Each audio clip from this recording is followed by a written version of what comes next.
Hello जी, अस्सलाम वालेकुम। कैसे हैं आप सब? उम्मीद करती हूँ आप सब ठीक ठाक होंगे, अच्छे होंगे, अपने अपने घरों में खुश होंगे, शाद होंगे, आबाद होंगे। अल्लाह ताला हमें ऐसी आजमाइशों से बचाए, परेशानियों से बचाए और हमारी तमाम मुश्किलात आसान करें। आमीन सुम्मा आमीन। तो जी, यहाँ हो चुकी है सुबह और मेरे ख़्याल से सुबह के 5 बज रहे थे और हम लोग धो रहे हैं ये कंबल। एक्चुअली डबल बेड का कंबल था और जो कपड़े धोने वाली आंटी हैं वो नहीं धोती हैं ये कंबल वगैरह। उनको कहती हैं कि बस कपड़े धोने का मतलब है सिर्फ कपड़े धोना, बेडशीट्स धोना, कर्टन्स वगैरह वो धो देती हैं, बट कंबल नहीं धोती वो। तो पहले भी जो है ना वो 2 हम लोगों ने धोए थे, बट वो सिंगल थे तो वो मशीन में ना धुल गए थे ईज़िली। बट अब ये वाला जो डबल था तो मशीन में हमने इसको कोशिश की डालने की, बट मशीन चल ही नहीं रही। तो मैंने कहा कि जल जाए, इससे बेहतर है कि हम इसको हाथ से धो लेते हैं। और आजकल मौसम ऐसा है कि ना कभी भी जो है ना वो बारिश अचानक से आती है और सारा कुछ भिगो के मतलब 15 से 20 मिनट में वो गई बारिश। तो मैंने आज वेदर चेक करके कि आज बारिश होनी थी कि नहीं होनी थी, क्योंकि मैंने लास्ट में भी कुछ चीज़ें थी वो धोई थी, खेस वगैरह ना। तो वो भी जिस दिन मैंने धोए उस दिन बारिश आ गई और वो सारे भीग गए। और मुझे बड़ी उलझन होती है ऐसे कि मैं कहती हूँ कड़कती हुई धूप में ना चीज़ सूखनी चाहिए ताकि सारे जर्म्स वगैरह जो है ना वो ख़त्म हो जाए। पता नहीं क्यों मैं ऐसी हूँ। तो जी, यहाँ पे हमने सोचा था, पहले हमने ये हमारा यही तरीका है, हमने पहले भी जो 2 सिंगल वाले धोए थे ना मशीन में, उसका पानी हमने ऐसे निकाला था। पहले ज़मीन पे डाल के अच्छे से पानी निकाल लेते हैं, उसके बाद ऐसे डालते हैं इसको चारपाई पे और फिर जो है ना पानी टका टका के ऊपर से फेंकते हैं बाल्टियों में डाल डाल के, तो वो ईज़िली धुल जाता है। और फिर इसको 1-2 घंटा चारपाइयों पे ही छोड़ देते हैं। तो ये होता है कि उससे सारा पानी जो है ना वो नीचे निकल जाता है और ये हल्का हो जाता है। तो फिर ईज़िली इसको उठा के ना दीवार पे डाल देते हैं। तो इस तरह से बड़ा ईज़ी धुल जाता है। मुझे बड़ा जो है ना वो अच्छा लग रहा था धो के ना कंबल। मैं कहती हाँ जाओ जाओ और लेके आओ ज़ैनी नीचे से कंबल। छोटी को कह रही थी ताकि मैं इसको धोऊँ, लेकिन ये था कि बहुत मज़ा आया था, ईज़िली धुल गया था। तो उसके बाद जो है ना फिर मैं नीचे आ गई थी और आज मेरे का डायलिसिस भी था। उसके बाद फिर मुझे नाश्ता बनाना था, क्योंकि नाश्ता जो है ना वो उन्हें घर से करवा के लेके जाना पड़ता है। और नाश्ते में आज मैं बनाने वाली हूँ जी दाल पराठा। और ये दाल जो है ना वो बनाई हुई थी माश की और ये पड़ी हुई थी, 2-3 दिन हो गए थे, इसे कोई खा ही नहीं रहा था। तो मैंने कहा वेस्ट करने से बेहतर है कि इसको ना आटे में गूंद लेते हैं और इसके बना लेते हैं मज़े मज़े के पराठे। और इसके बहुत मज़े के पराठे बनते हैं। कोई भी दाल अगर आपके घर में हो, लाइक चने की दाल है, मूंगी की दाल है, माश की दाल है, कोई भी है, तो उसको हम इजीली इस तरह से, जिस तरह मैं अभी बताऊंगी, इस तरह से आटे में गूंद के ना तो आप बना लें। और ये होगा कि खा भी लेंगे सब शौक से, साथ में चटनी हो, दही हो और जो है ना आपकी सालन जो है वेस्ट भी नहीं होगा। तो जी आटे में मैंने ऐड किया है मिर्च सबसे पहले, उसके बाद मैंने ऐड किया नमक। ये मैं ऐड कर रही हूँ जी ग्रीन चिलीज़, मतलब कि सब्ज़ जो मिर्च है मैंने बारीक बारीक काट ली थी। ये मैंने मोटी लाल कुटी हुई मिर्च डाली है, ठीक है। और ये मैंने डाला है ज़ीरा और थोड़ा सा मैं इसमें डालूँगी सूखा धनिया। ये देखें, स्पाइसेस जो है ना वो आप अपनी मर्ज़ी के अकॉर्डिंग एडजस्ट कर सकते हैं। और अब इसमें मैं डालूँगी दाल। ये भी दाल भी मेरे पास थी तो मैंने काफ़ी सारी डाल ली थी ताकि जो है ना वो लग जाए और खा लें सब ना और वेस्ट ना हो। मैंने स्पाइसेस जो है ना वो कम यूज़ किए क्योंकि ऑलरेडी मेरी दाल थोड़ी स्पाइसी ही थी, तो इस वजह से। और अब मैंने इसमें ऐड किया थोड़ा सा ऑयल और अब हम इसको गूंद लेंगे। सख्त हाथों से गूंदना है क्योंकि ये दाल के साथ ना आपके हाथों के साथ चिपकेगा भी थोड़ा। मेरा तो चिपक रहा था तो मैंने इसको फिर सख्त हाथ रख के जो है ना वो गूंदा था।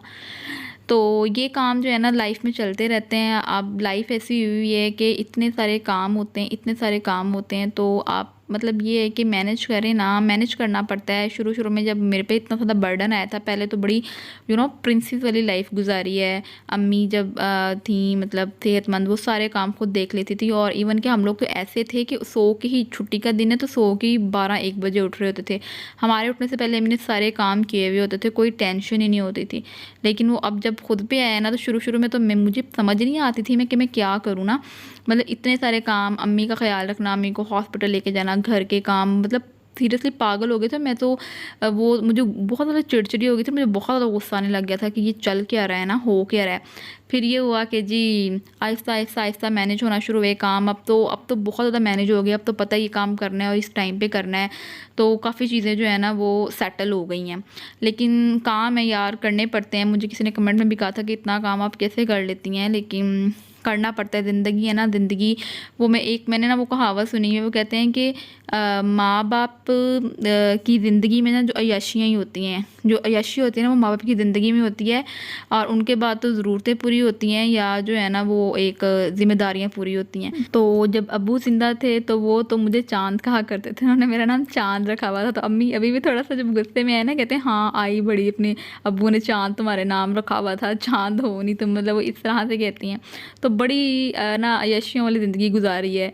और अब अम्मी की होते हुए भी बहुत, लेकिन अब अम्मी बीमार हैं तो इस वजह से ना फिर वो ज़्यादा काम नहीं करना पड़ता, और मैं सबसे बड़ी हूँ घर पे, दोनों बहन भाई छोटे हैं जो हैं अभी, तो इस वजह से जो है ना फिर बहुत ज़्यादा जिम्मेदारियाँ हैं। और अब तो अम्मी भी बहुत अच्छी हैं, बहुत अच्छी हैं, वो अपने बहुत सारे काम खुद कर लेती हैं, वरना पहले तो इतना था कि हमने मुँह हाथ भी मैंने धुलवाना, वॉशरूम लेके जाना पकड़ के, बहुत सारे काम थे। अब काफ़ी रिलीफ मिल गया है मुझे भी ना।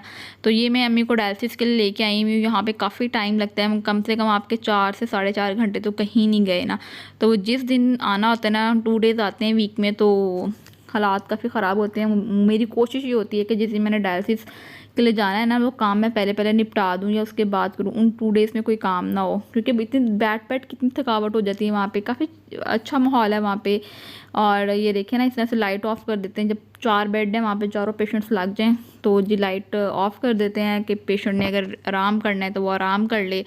लेकिन फिर भी पेशेंट्स के लिए ही है फैसिलिटीज़, उनके साथ जो आते हैं ना उनके लिए कोई फैसिलिटी नहीं है, तो मैं चेयर पे बैठ के थक जाती हूँ। और अम्मी जो है ना, वो मैं काफ़ी डेज से अम्मी को कहती थी अम्मी प्लीज़ चूड़ियाँ चढ़ा लें। मुझे ना बड़ा शौक आ रहा था कि अम्मी चूड़ियाँ चढ़ाएँ, अम्मी चूड़ियाँ चढ़ाएँ। ईद से पहले भी ना उनका हाथ थोड़ा ऐसा है कि ना, वो ये हमारी गली में एक बाबा जी आते हैं, सिर्फ इन्हीं से चूड़ियाँ चढ़ती हैं, वो बाहर से जहाँ से मर्जी चढ़ाएँ उन्हें चूड़ियाँ नहीं चढ़ती। तो वो आज ईद से पहले भी ना मुझे मिले थे, ये मतलब हमारी गली में ना थोड़ा सा हम लोग जा रहे थे तो वहाँ पे, तो मैंने कहा था आप हमारी गली में आइएगा, तो पता नहीं वो आए कि नहीं आए। और उसके बाद आज आए तो मैंने देखा, तो फिर मैंने कहा अम्मी नहीं आप भी चूड़ियाँ चढ़ाएं। तो अम्मी ने तो चढ़ा ली थी। उसके बाद फिर मैंने ये वाली देखी तो मुझे बहुत पसंद आई। ये 14 अगस्त के लिहाज से ना ग्रीन और वाइट चूड़ियाँ थी, ये देखें, तो मैंने कहा मैं भी चढ़ा लेती हूँ। और ये देखें अम्मी की चूड़ियाँ, मैं अम्मी से कहती थी अम्मी थोड़ा सा ऐसे करें, खनकाएं। वो कह रही थी मैंने क्या करनी है पहन के ना, ये है वो, काफ़ी वो बीमार है ना, तो वो अपने आप को वो बहुत ही पैसिमिस्टिक सोचती हैं कि मतलब मैं क्या करूँगी कपड़े पहन के, मैं क्या करूँगी चूड़ियाँ पहन के। तो उन्हें काफ़ी हम लोग ना फिर मोटिवेट करते हैं थोड़ा सा अच्छा फ़ील कराने के लिए ना, मतलब अच्छे से चूड़ियाँ पहना दी मैंने, उनके अच्छे बाल बना दिए, कोई कपड़े प्रेस करके अच्छे वाले दे दिए जो उनके फेवरेट हैं, ताकि वो थोड़ा ना एक अच्छा फ़ील करें, लाइक दिल से अच्छा फ़ील करें। तो ये मैंने अपना एक ड्रेस निकाला हुआ, ये मैंने ऑनलाइन मंगवाया था। जब मैंने ये मंगवाया था ना तब तो मुझे, और उसका कलर बहुत प्यारा है, मुझे ये बहुत पसंद आया था। बट जब मैंने मंगवाया ना तो इसका सिर्फ ना ट्राउज़र का कपड़ा इस तरह से था कि इसका सिर्फ ट्राउज़र ही बन सकता था, जबकि मेरे दिल में ये था कि मैं इसकी शलवार बनाऊंगी, क्योंकि इसका प्रिंट मुझे बड़ा अच्छा लगा था। ये एक पैच है इसके साथ, और मुझे समझ नहीं आ रही थी कि अब इसको ये लगाना क्या है, लगाना कहाँ है, क्योंकि इसके जो ऊपर वो एक होता है ना कार्ड सा जिसके ऊपर इसका पूरा स्टिचिंग डिज़ाइन दिया हुआ था, वो मेरे से गुम हो गया था। तो अब वो, अब क्योंकि पिछले साल का मंगवाया हुआ है तो अब वो मुझे मिल ही नहीं रहा था, तो मुझे समझ नहीं आ रही थी कि ये जो है ना कैसे, ये ऑनलाइन मंगवाए ना यही हाल होता है, मतलब उस पर कोई और जो डिज़ाइन उस पर बना हुआ था ना उस तरह का ये स्टिच नहीं हो सकता था, क्योंकि इसकी शलवार का कपड़ा जो है ना वो ये कढ़ाई वाला, ये चीज़ कम थी। तो अभी मैंने सोचा मैं अपने टेलर को दिखाऊंगी कि इसका क्या बन सकता है, तो फिर वो मुझे थोड़ा आइडिया देगा। और इसकी बहुत कलर बहुत मज़े का है, इस वजह से ना मेरा इसको किसी और को देने को दिल भी नहीं कर रहा। और उसके साथ मैंने एक ये मंगवाया था ऑनलाइन, ये तो अच्छा स्टिच हो गया था, और ये बहुत सबको भी बहुत पसंद आए थे, दोनों सूट बहुत पसंद आए थे सबको। बस उसका ना थोड़ा सा ये मसला है कि उसकी कढ़ाई जो है ना वो कम है, तो जो मैंने बनानी थी वो ट्राउज़र उसका बन सकता है, लेकिन खुला वाला ट्राउज़र नहीं बन सकता। मेरा ये था मैं शलवार बनाऊँ या खुला वाला ट्राउज़र बनाऊँ। और फिर अम्मी भी कुछ कर रही थी लाइक थोड़ा सा कि इससे जानवर बने हुए हैं तो ये कपड़ा नहीं पहनो ना, मतलब मोर बने हुए ना उस पर, पीकॉक्स, तो इस वजह से वो कह रही थी कि मत पहनो ये। बट मैंने अब देखूँगी क्या करना है, वैसे मेरा बड़ा दिल है मैं इसको स्टिच करा लूँ। तो जी ये सिम्बा है हमारा।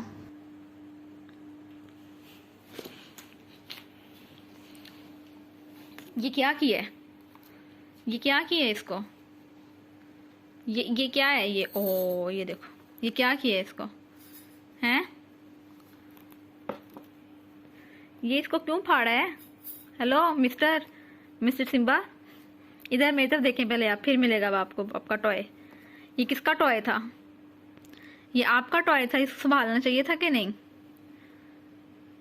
ये इसको क्यों खराब किया है, इसको क्यों खराब किया, क्यों क्यों खराब किया इसको। मैडम लूसी अपनी जगह पे जाते हैं। इधर देखो क्यूटू, मेरी क्यूटी पाए। बस अब ये जालिम अपने टॉय को चीर फाड़ करता हुआ। तो ये था सिम्बा मिस्टर और पीछे थी मैडम लूसी। और ये हमारे घर की रौनक है, रौनक जान कहते हैं ना जिसे। जब हम बहुत ज़्यादा डिप्रेस थे ना, अम्मी को लेके स्ट्रेस में थे और हम रातें हॉस्पिटल में गुजार के आ रहे थे, दिन हमारे हॉस्पिटल में गुजर रहे थे, तो इन दोनों ने हमें बहुत इंटरटेन किया है। सीरियसली मैं कहती हूँ अगर ये दोनों होते ना तो हम लोग मतलब कहाँ होते ना। ये ऐसे हमारे पास आके हमें लिकिंग करेंगे और जो हमारी गोद में आके बैठ जाएंगे। बड़े शरारती से हैं दोनों। तो ये है कि हमारा अच्छा टाइम पास हो गया। इन्होंने काफ़ी अच्छा हमारा दिल लगाए रखा है। जानवर हैं लेकिन ये है कि बहुत इनकी मम्मा जो है बूबू, वो भी बहुत क्यूट है। वो भी थोड़ा ना सीरियस टाइप की है, तो इस वजह से वो ज़्यादा वीडियोज़ में नहीं आती है। तो हमने इसको टॉय ला के दिया हुआ था ये वाला, और इसने उसका दिया पांचा कर दिया, सारा फाड़ फोड़ दिया।